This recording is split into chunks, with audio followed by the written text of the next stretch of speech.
The coaster may look beautiful as you look at it, but it may be not probably ideal to ride technically. Or technically, when you first go on the coaster, you'll realize it was a good hyper, but then at the end you'll realize, yeah, ouch, that hurts. Yeah, this is probably one of the worst hyper coasters ever built. But before we go more in detail, I do want to just share an honest review of this coaster because I've just ridden it, I think, in 2023. So we're going to start reviewing this coaster. Oh, yeah, this is Coaster Crusader's video I'm using for this clip because I don't have any off-ride footages. So feel free if you let me borrow this. I would appreciate it a lot. So yeah, let's go ahead and do the review. And of course, if once you leave the station, you will just do a little dip before entering your 205-foot lift hill. So there you go. You dip down a little bit, and you turn to the right, and you proceed to your 205-foot lift hill. Yeah, it is pretty tall, to be honest.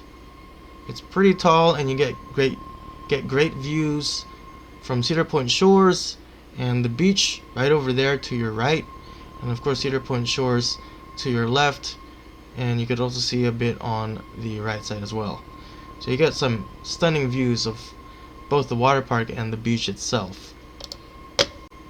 So then you'll crest to the top of this 205-foot tall lift hill. You'll get a gorgeous view of the water park again, a better view of it, and the beach as well. Then you'll drop into this huge drop, and you'll go to this large camelback hill, which apparently I think you don't really get much airtime. It seems like you don't.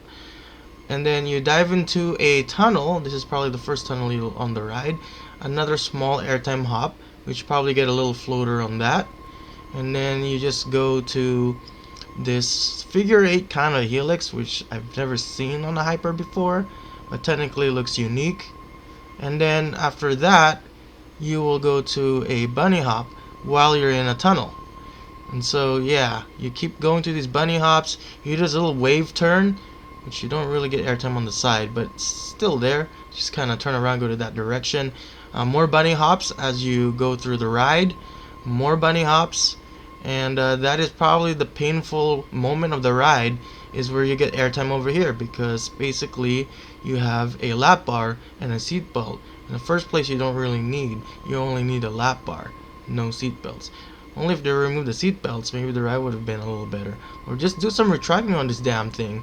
Probably would have been better. So then you'll just turn around while you kind of unload to the station.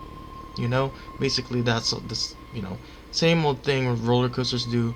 They have a brake run, and they have this track session before entering the station again, and to unload for guests to get off. So yeah. So this is a ride that you may basically just probably want to ride once, if you probably already know after one ride that it's terrible and rough. You probably want to get off this thing and not ever ride it again. So next time you visit Cedar Point, you probably be like, yeah, let's skip this red one. Why don't we ride something else? People will be telling you, yeah, is that Magnum? And you'll be like, yes, that is Magnum XL 200. And yeah, we should just skip that ride, as it is a bad roller coaster. Yeah, so as probably many coaster enthusiasts know, that this is probably one of the worst hyper coasters ever built, and I can agree with that. I've ridden this once, and I didn't want to get on it again. So if somebody invites me over to Cedar Point ever again, I'm probably gonna avoid this coaster the next time I visit. It looks pretty. I mean, everywhere you go, you can pretty much see this coaster. But then, that's it. When you ride, it's bad, but it looks nice, though. The colors do pop. I like the red track with this, white supports on there. I'm sure it really pops. The trains do look cool, but probably would have done better with the trains. I mean, the train does look okay, but just their restraint system is, like, horrendously bad. So, what I would do to improve this ride, of course, do a makeover like Retrack by Vekoma probably, and add some like Vekoma trains like the ones you see on these MK11 trains. I think that would have been better. Again, with the restraints, how they work is that there is a lap bar as you get on the train right in front of you, technically on, you know, on your legs, right?